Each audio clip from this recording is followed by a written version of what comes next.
Hello, welcome to Soulprint Intuitive Tarot. My name is Cindy. Thank you for being here today. So on Monday, the Canadian border opened up its borders to American citizens. There are 7 criteria that you have to meet, and I can't remember all of them, but you have to have both of your vaccinations. You have to supply a recent, like 24, 48-hour test showing that you do not have COVID. You have to register with an agency here in Canada. Like, there are hoops to jump. And it's interesting because, and that's for visitors, like people who want to come over, whatever. It's interesting because we really do have these pretty strict stipulations in order.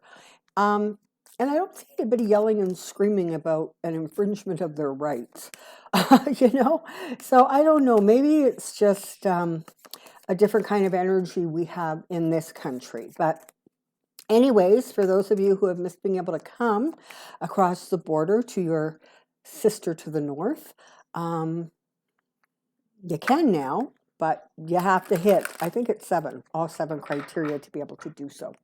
For those of you who are looking at your computer screens right now and wondering what the heck, okay, so my hair has now been cut into a very short pixie.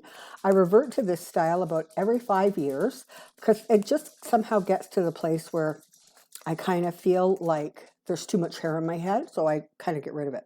And anybody curious about the color, there have been 2 layers of red henna put on it. And that's all there is to say about my hair. We're going to take a look at, there's 4 people I want to take a look at today. And hopefully I can get to them. So I want to take a look at Mark Meadows, Joss Hawley, Mike Lindell, and Trump.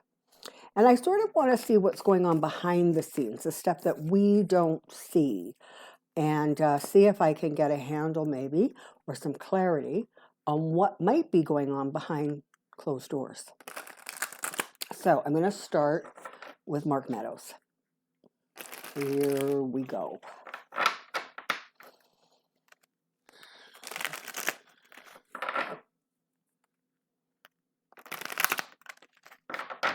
Come on down. I have a question. Okay, so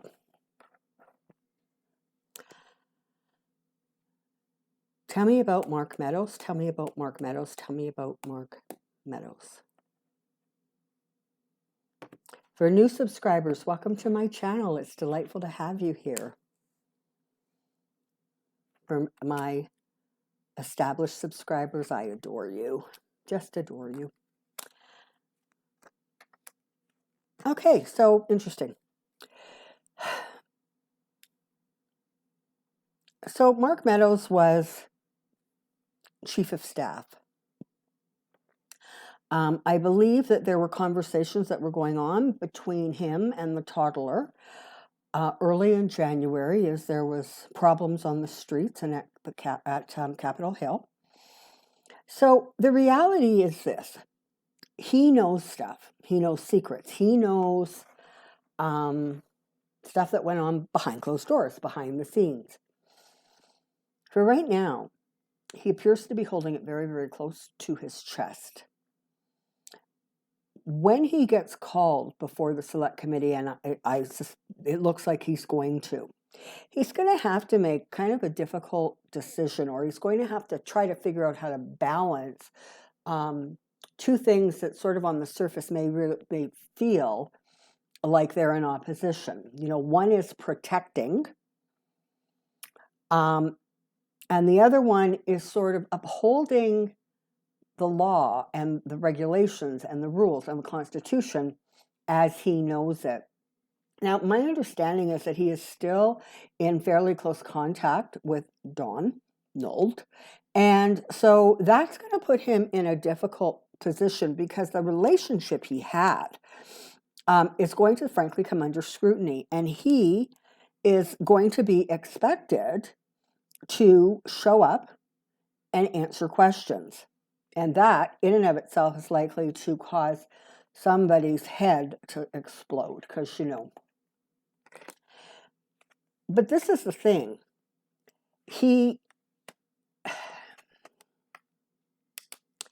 I think what you're going to get from him is sort of this attempt to tell the truth and be evasive at the same time. The problem is that he's going to be in a room with a lot of people, frankly, who have a great deal of not only political savvy, but just intelligence. And so it's going to be interesting. I can see him becoming sort of aggressive and kind of in your face and that kind of an attitude. And honestly, it's not going to help him. He's going to end up looking silly, juvenile. And what is being investigated is so serious that those kind of theatrics are not going to put him in a good light. So he's going to come under pressure for that.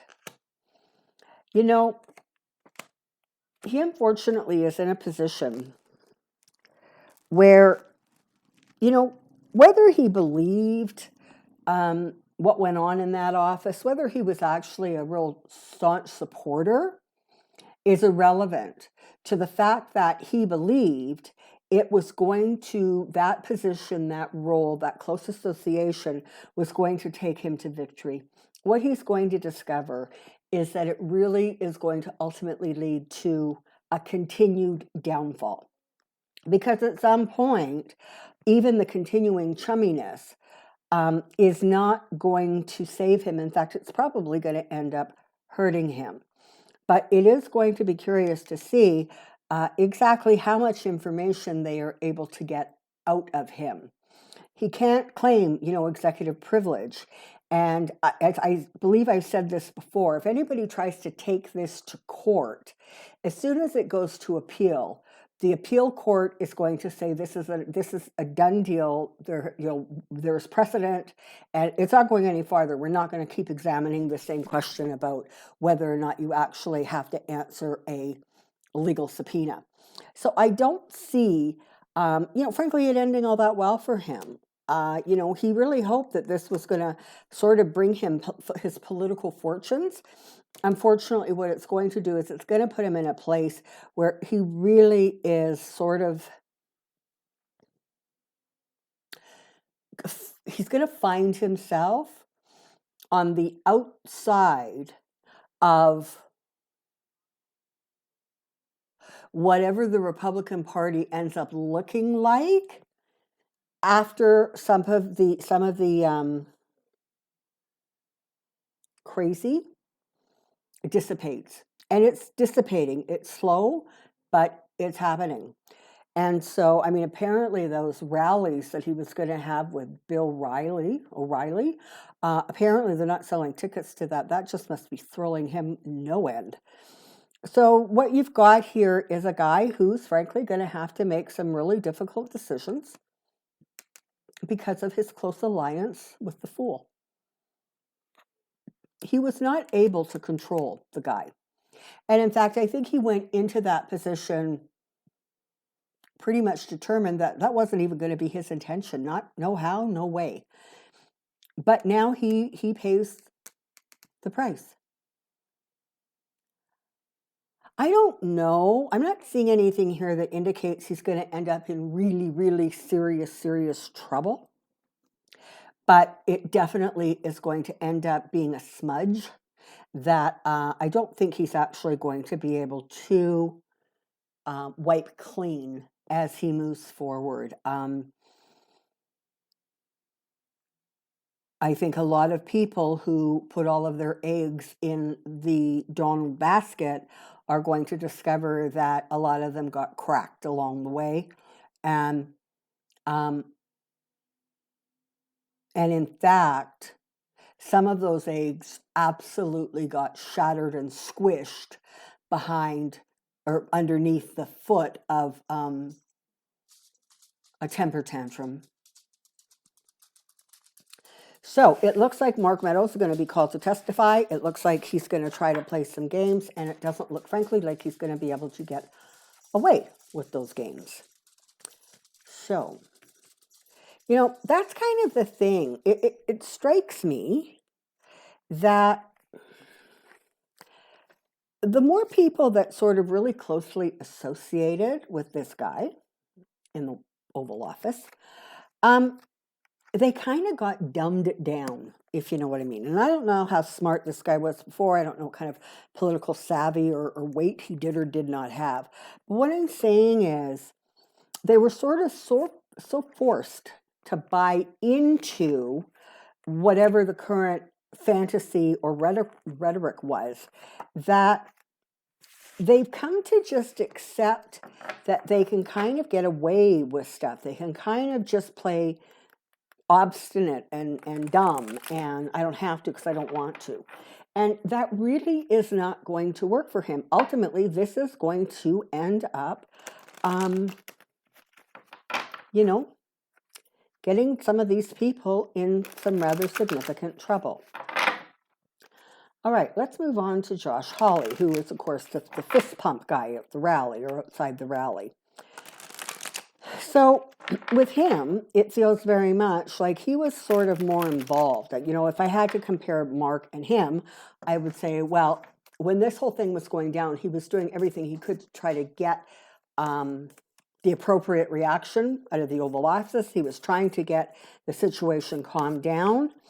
And whereas Josh, on the other hand, really does feel like he was more about increasing the hostilities, you know, lending support to those people who were so willing to literally form an insurrection.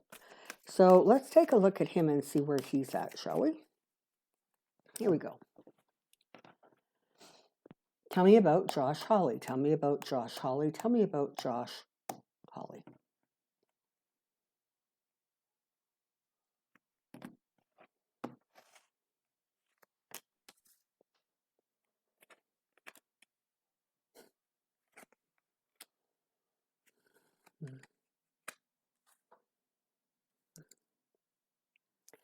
All right, well, so let's sort of start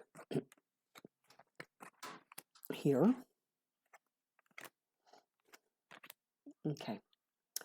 So he still at this point likes to think that he's going to be okay.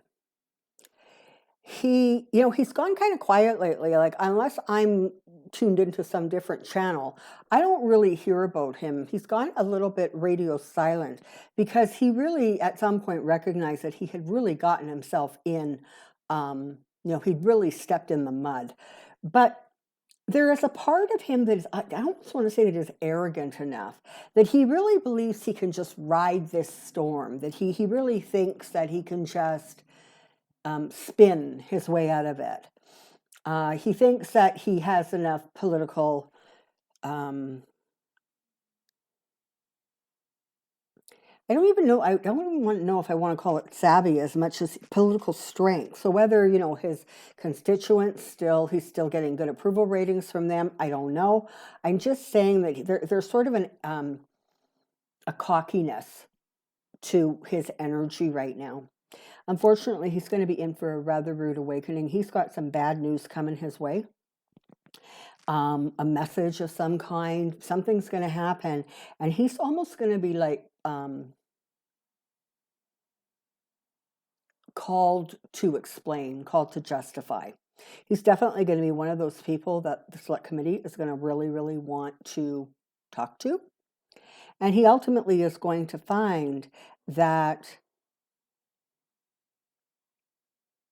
it wasn't a great choice and it wasn't a great decision. And he's going to have to, at some point, experience the loss, the sorrow, and walk away. Now, I don't know what that looks like. I don't know how that's going to come together. But it really feels like the more he tries to explain or justify or deny, the tighter he's getting wrapped around, right? He doesn't have the kind of leverage or freedom that he actually likes to think he has. And he's another one who sort of really thinks that if he just continues to move forward with this kind of false bravado and this kind of cockiness, this arrogance, that he's actually going to be able to write his way out of it. And I just don't see that happening. I mean, when you have the Tower, you're in trouble. And now you've got the Seven of Pentacles, and this really is where he's going to sort of take a look at what he has, where he's going, and he's going to discover that it's lacking. He doesn't have quite the power or the energy or whatever it is to actually help propel him forward in a really, really strong way. He's got some explaining to do, and I don't think it's going to be necessarily easy for him to actually try to explain this with people who,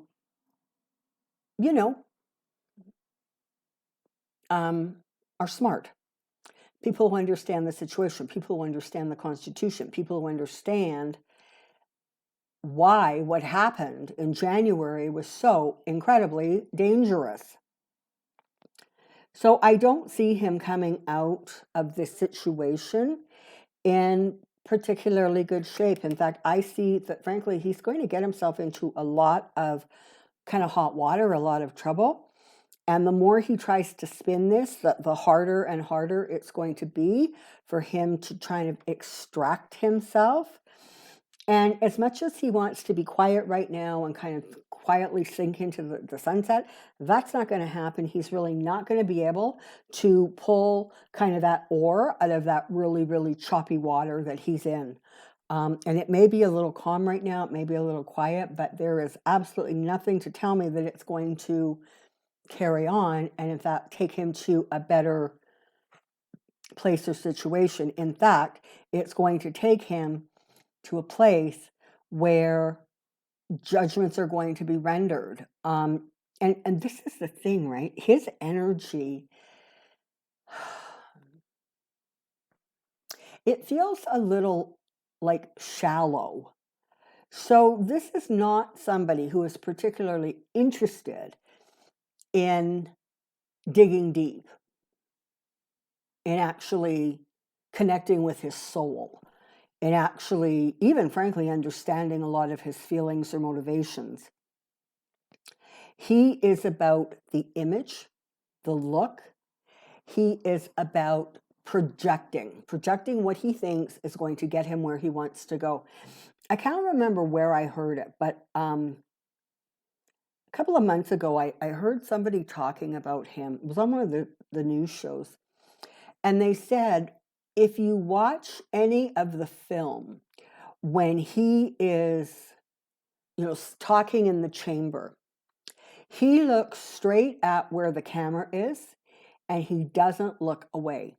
So you see other people and they're walking back and forth and they're talking and their eyes are crawling all over the place because they're connecting with the people they're actually talking to.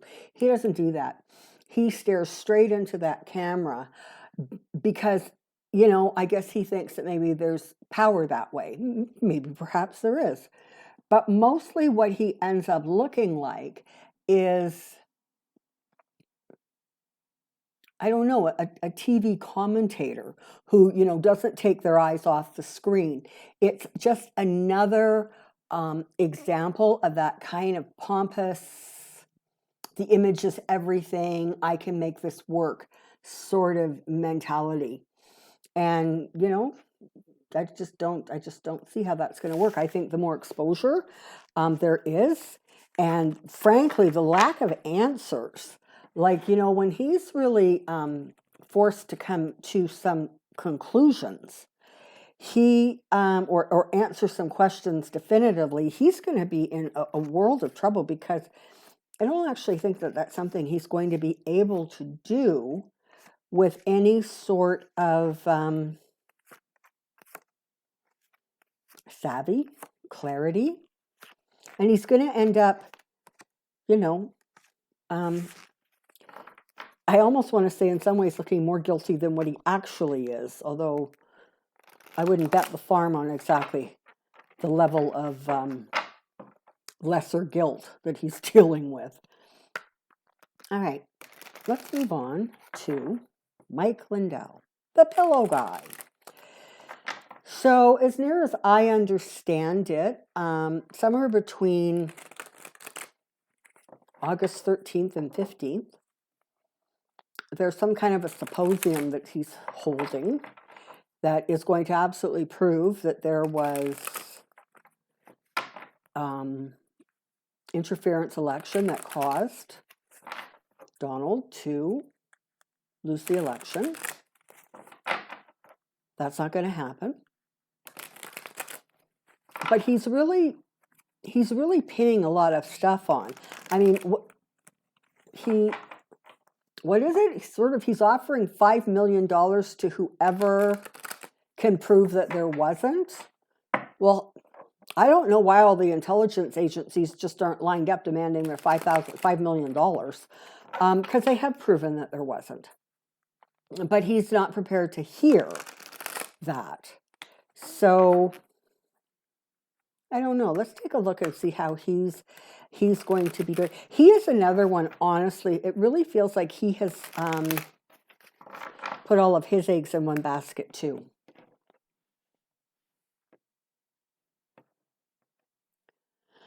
Okay, so let's look at Mike Lindell. Tell me about Mike Lindell. Tell me about Mike Lindell. Tell me about Mike Lindell. I don't personally know anybody who actually owns one of his pillows, but I have heard that they're not the most comfortable things in the world.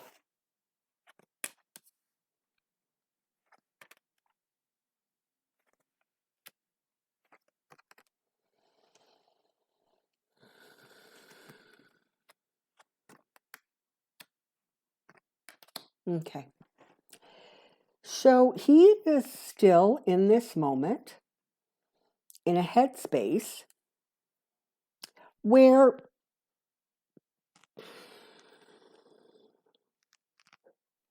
he really believes that what he thinks and what he says is true.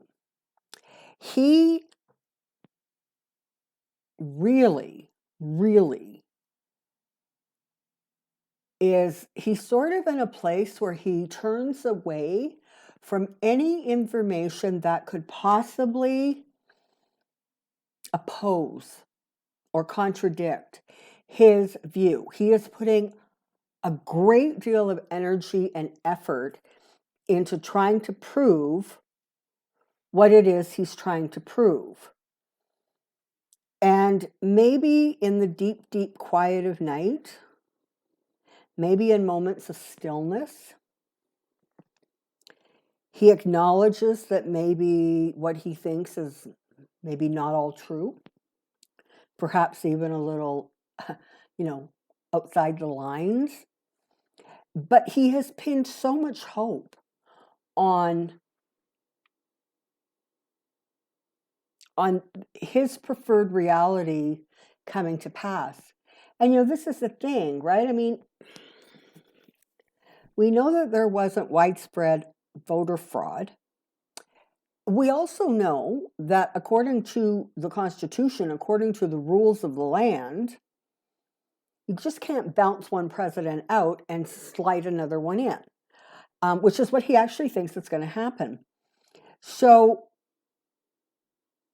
but the way he thinks about things and the way he believes, his brain is actually not wired to accept that that's a potential. He just doesn't want to hear it, and he doesn't want to believe it. And when he's sort of confronted with that, he just works harder and harder to look away from the truth. He has lost all sense of balance or perspective. He only wants to absorb information that he wants to absorb. I mean, let's not forget it. Last week, the week before, he pulled all of his advertising off of Fox because he didn't like what they were saying. Well, I don't know if that was a good business decision or not. I mean, I'm sure Fox felt the pinch of that. But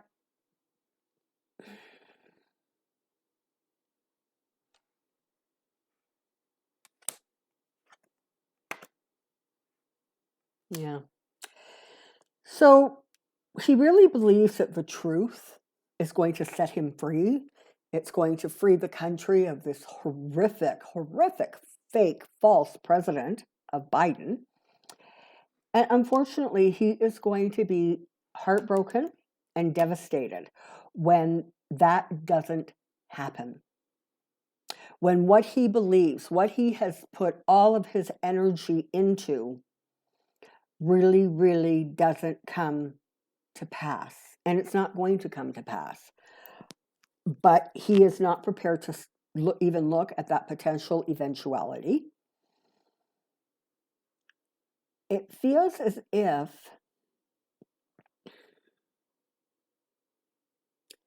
I almost want to say it feels a little bit as if his emotions are a bit precarious.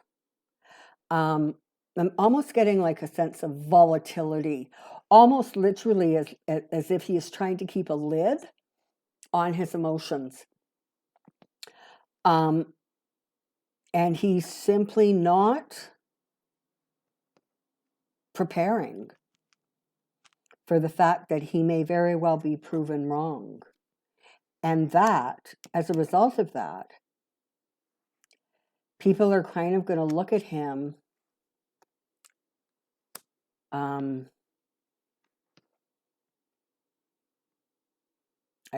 like a fool, right? That he was foolish. That he may have been savvy enough to come back from what I understand was, he was apparently had a real addiction to drugs, whatever else he had going on. He was able to come back from that. And he was able to build, a $1 million plus company until he went down the rabbit hole. And so it's going to be very hard for him to accept and face the fact that what he truly believed is truly not reality.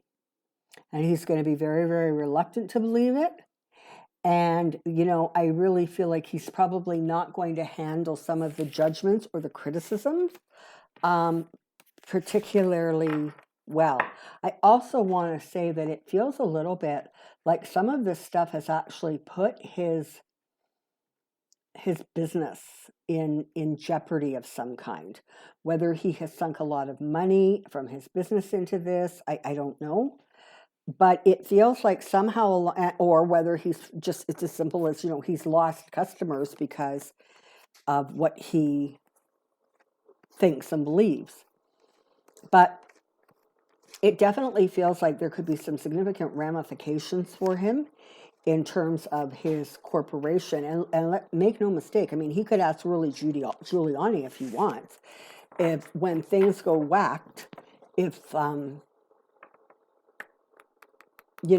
jumps up and says, "Here, let me help defray your costs. Here, let me help pay for this. Let me help let me help you out, buddy." Those words I don't believe have ever come out of his mouth, and they're not going to this time either. All right. And let's take a final look at what is going on with the child wannabe king, that other guy, who just is in a space and place of his own creation.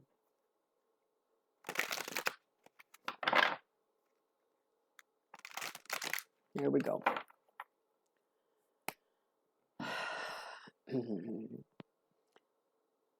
How's Trump doing? How's Trump doing? How is Trump doing?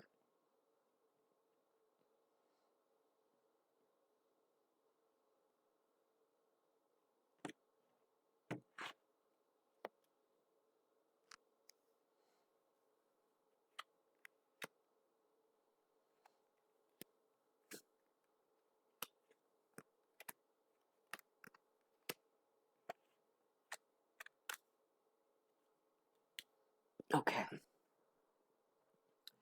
So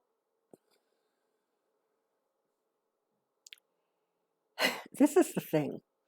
He really believes that if he just stays strong, if he just continues to have this image of, being powerful and being an influencer,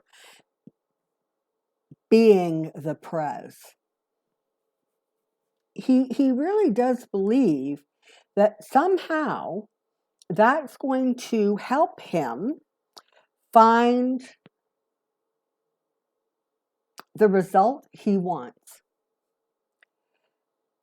But as every day passes, more and more information comes out about, frankly, his thievery, what he has stolen, what he has taken, how dangerous things got, how close to the edge things got.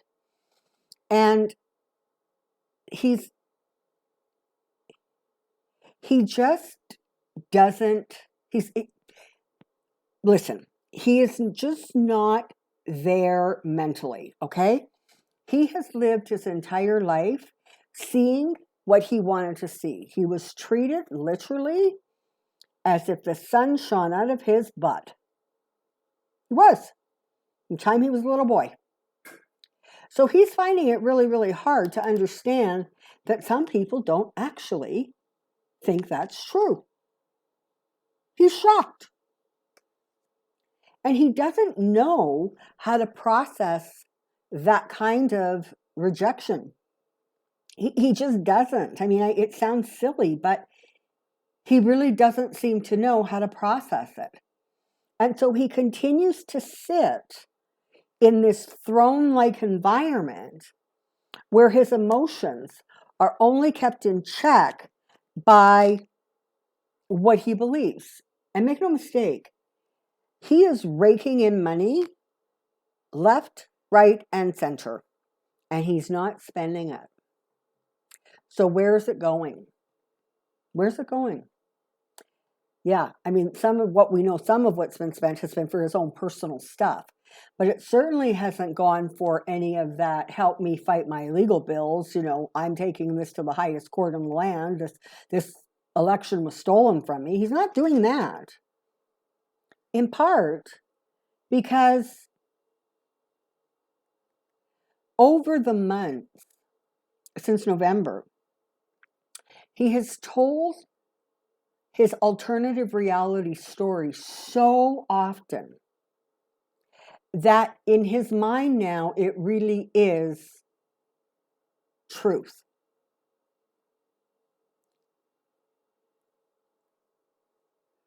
And, the more he talks about, well, I was way ahead in this state, and then I don't know what happened, but all of a sudden I lost 10,000 votes or whatever.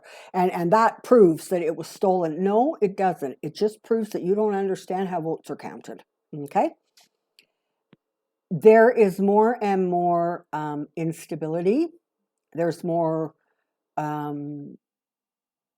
raging, temper.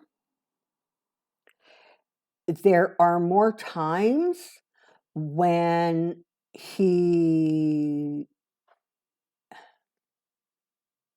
I don't know, it's like he's almost out of control. And frankly, there are very, very few people around him who are prepared to continue to stand in the firing line. And so what you have is a situation where this guy's raging out of control. He's only focused on one outcome.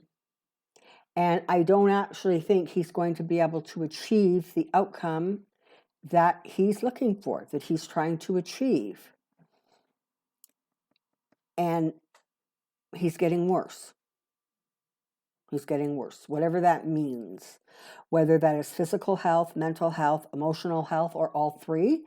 But there's definitely an energy around him that there's a spiral.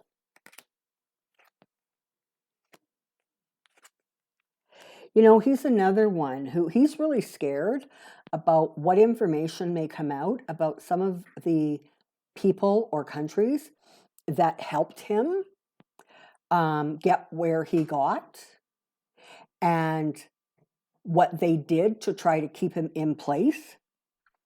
That concerns him a little bit.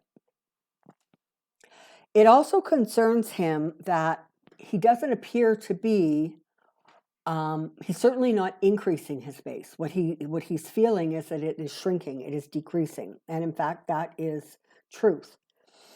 And so there's just a sense that he keeps looking for this bright, sunshiny path for him to walk down. And he's not going to find it because it doesn't exist. You have a situation where ultimately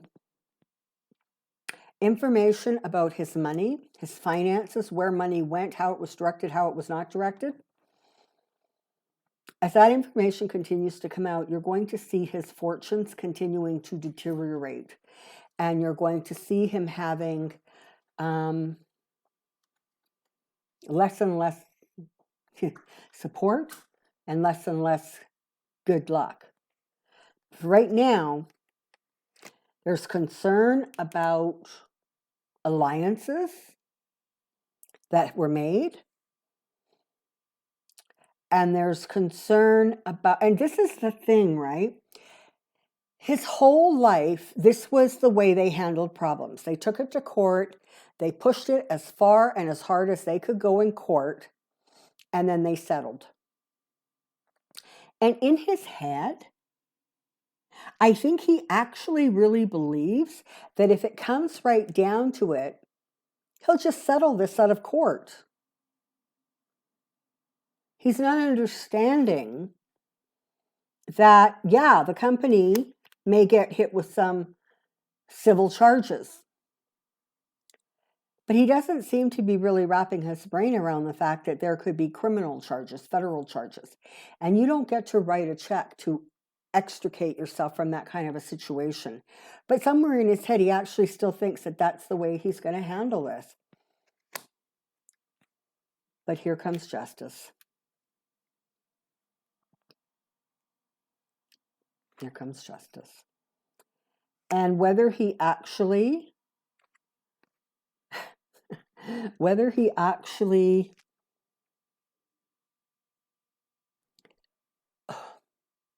finds clarity from his confused thinking, or more likely than not, he sinks deeper into that abyss of being really separated and detached from reality. But things are going to get very, very difficult for him. And it is his greed, and it is his just lack of care, lack of concern, lack of compassion, lack, frankly, of almost any human emotion that's ultimately going to get him in this place where he's going to be in trouble. Also, don't be surprised if there's a bit of an increase in, some of the stuff that he may be taking to help him get through rough spots. But he is going to continue to lose his grip. There's always going to be the diehards, but he's going to continue to lose. And all the tricks in the world are not going to save him from falling off of that cliff. So right now, you've got volatility, you've got delusion, you have illusion, and you have a tight core of people around him who, whether they believe him or not, except I think for Mike Lindell, who absolutely believes it, what you have is a group of people around him who are prepared to continue feeding his fantasy. Because maybe at some point, they just ran out of options, and this ends up being the only game in town. I suppose that's possible. All right, so that's what I know. That's what I can tell you about what's going on behind closed doors. Thank you so much for being here. Your support is tremendous, and I'm so grateful for it. For those of you interested, I am gearing up, and I am getting back to doing private readings. September at this point is pretty much wide open. So if you are interested in getting a private reading, feel free to send me a message. In the drop box below is the email address where you can just send me a message. It's soulprint888 @gmail.com. So if you're interested in that, feel free to reach out. Until next time, take care. Be well. We'll see you soon. Bye-bye.